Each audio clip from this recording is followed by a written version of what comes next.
Hello, friends! I wanted to really quickly let you know that this video is a bit pre-filmed, hence the Black Friday reference and my Christmas tree in the background. Long story short, there was something wrong with the footage, and I don't know what the heck I did, but now it's fixed. So I wanted to go ahead and put this up for you guys, and I really hope you guys like it. Hey my loves, so today I am here in my PJs, in case you did not already see my Black Friday haul, which was not posted that long ago because I just filmed it tonight. Go and watch that because I showed all of the stuff that I bought on Black Friday, and one of the things were these super cozy PJs. I just kind of wanted to feel like we were having a little bit of a slumber party tonight. I have told this story to people before, and it's always been in sort of like a slumber party, like overnight, like we are not going to be alone tonight sort of setting, because it's one of my scariest paranormal experiences. And that's right, this is another paranormal story time. This happened in my mega haunted house. I'm gonna be going back to Georgia hopefully for the holidays, and I want to try to go back there, but I don't even know if the original owners would let me anywhere near the house, you know what I mean? I don't know, maybe I'll just like drive by it and like ghost hunt near it, because there were so many creepy things that happened in that general vicinity, but I have never before or since lived anywhere as haunted as that house. If you are not up to speed, I lived in a crazy haunted house pretty much all of my middle/high school life. I cannot begin to express to you how scary things wound up getting. And I have always felt like there was sort of a progression like through my experiences, and I feel like I haven't really explained that very well, and I haven't really gone through like the timeline, so to speak. So when we first moved into that house, I will give you a brief rundown. I had really weird things happen all the time. The first night that I ever like stayed there, and I've told this story before, I think, I saw like a little girl outside of our house. I saw like a little girl at the bottom of the basement steps. I would constantly hear noises, see things go off all the time. There was this one story that I told, and I did not mean to, but I accidentally told it in 2 videos, where I was sleeping and I had these motion sensors on like an article of clothing, and they went off all night like someone was walking back and forth the entire night, and the air conditioning wasn't on. It was nothing like that, but it also wasn't super scary stuff. I remember I had like fully cleaned my closet one time. I came back, everything was a mess. And that was the point when I like asked my whole family. They all said like they hadn't done it. I really did believe them. I didn't think anyone was messing with me, and I was like, wow, my house is really haunted. And I had a friend that I've talked about before, and her name is Kate, and Kate is very in tune with like spirits. Like she can like sense and see things that like I cannot, you know what I mean? Like it's like a gift for her. And there was a long time where I was very skeptical, but I really truly believe that she could. And so Kate kind of like told me to appease this spirit to like start putting toys in my closet, and to start, you know, just like not really acknowledging her or being scared, because there was nothing to be afraid of. It was just like a little girl. Kate never felt anything like menacing or harmful whenever she would come to my house. This little girl ghost just like wanted companions, like she wanted company. And so I wouldn't like acknowledge her when I would, you know, see stuff happen. Why is there like a hair on my nose? I hate those invisible fuzzes. So I would not really acknowledge her, but I started putting toys in my closet for her, you know. I didn't make a big deal out of it because it didn't seem like a big deal to me. And I remember there was a night where things sort of shifted, and things had been shifting slowly from that light, playful, like things moving sometimes sort of energy to something that felt very heavy, and it makes my heart sink when I even remember how I felt. Oh, it's hard to even go back to this time period because it's something I've tried to block out a lot. Things just got really scary all the time, and no one really believed me. I was the only one who would experience things. My brother had experienced some things, but like I would feel stuff happen, and I would see stuff happen, and this one thing where I was literally attacked happened, and I feel like my parents really didn't buy it. And a few years later we talked, and they were like, yeah, we heard noises all the time too, like I had experiences too, but they wouldn't own up to it when they were living in the house. They were both super skeptical. And so I started having dreams, kind of like, I will link it down below. I mentioned that I started having these really unexplained dreams about this woman, and she was not someone I knew, but there was this woman all of the time, always present in my dreams, and she felt very menacing and like angry, and I never saw or felt like a light energy. The toys wouldn't move anymore in my closet. Like, I didn't see glimpses of that little girl out of the corner of my eye anymore.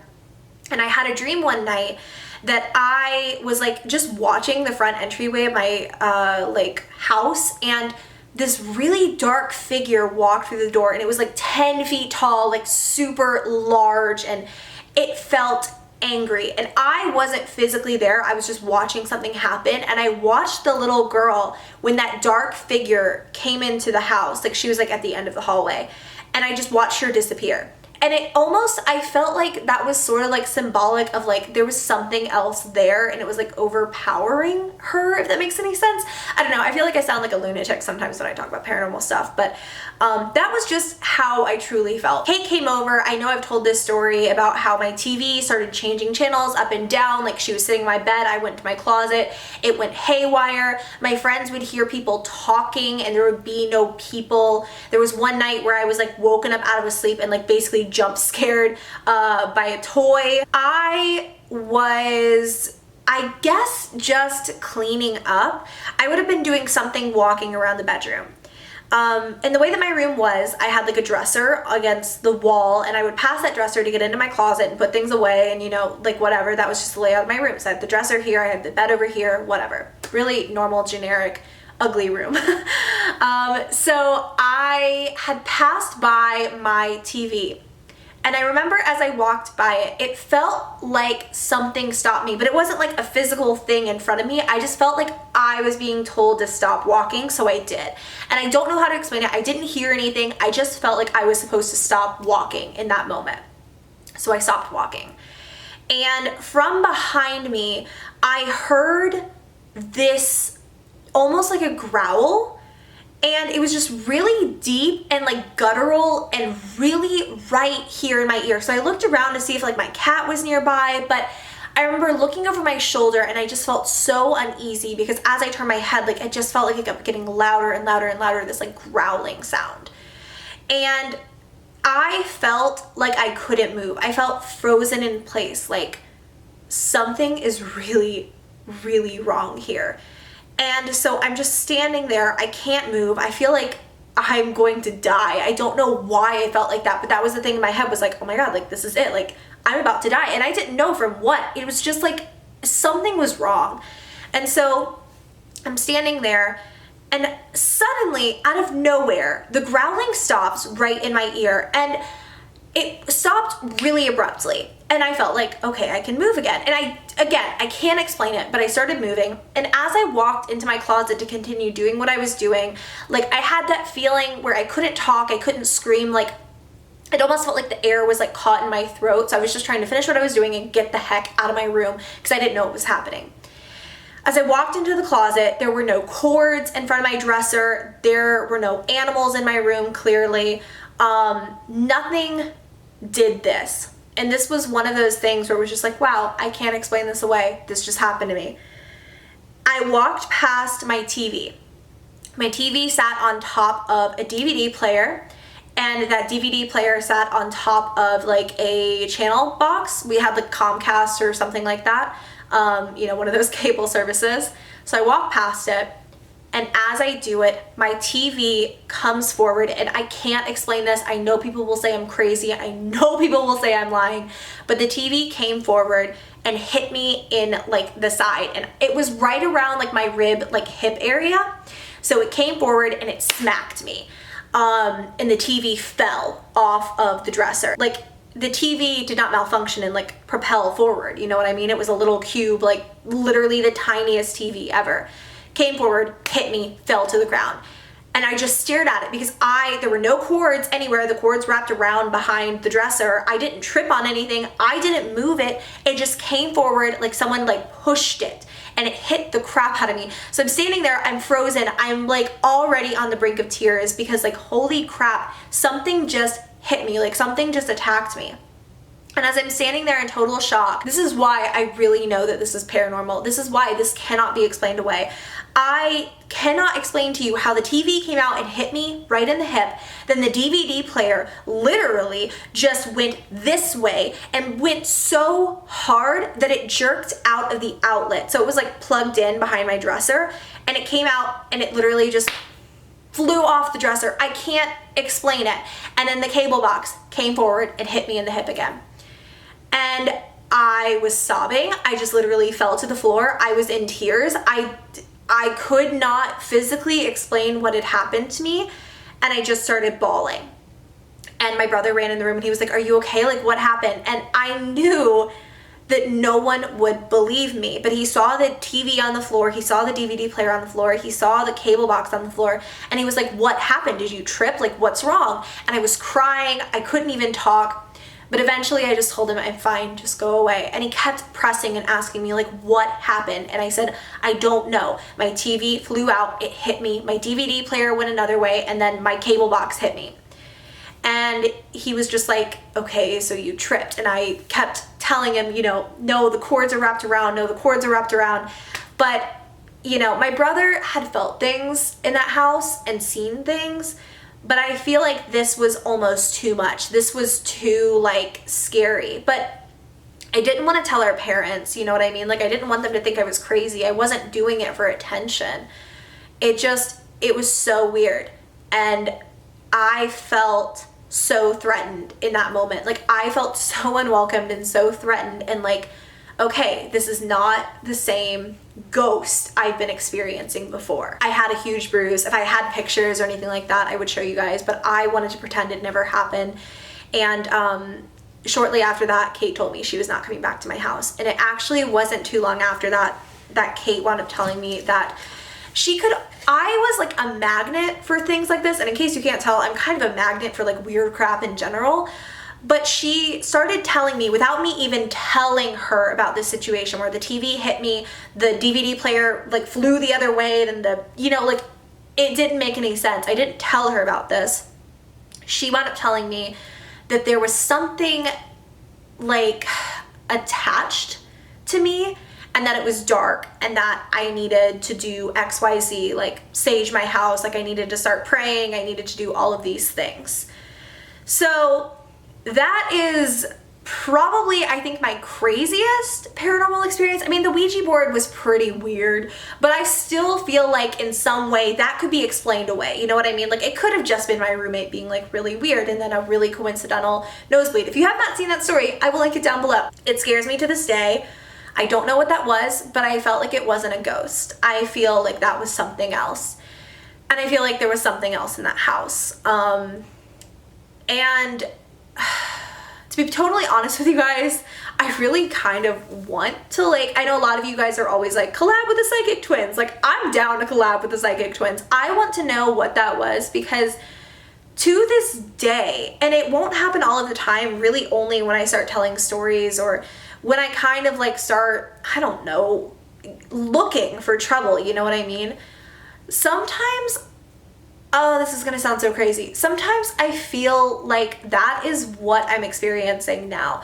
I don't feel like each of my houses are individually haunted, because some of the experiences are just too similar and too weird, and like I feel like they're all the time and they're everywhere no matter where I go, that sometimes I think that whatever that was never really left me alone. Like, my friend talked about like how it was following me and how it had like attached itself to me. And sometimes I think that that really stayed. And I'm gonna tell one other story really quickly. I know this video is probably getting long. I'll make this quick. Before I even ever knew that I was gonna do YouTube, this would have been like when I was 16, 17, before I may have like made a YouTube video and then never uploaded it, you know what I mean?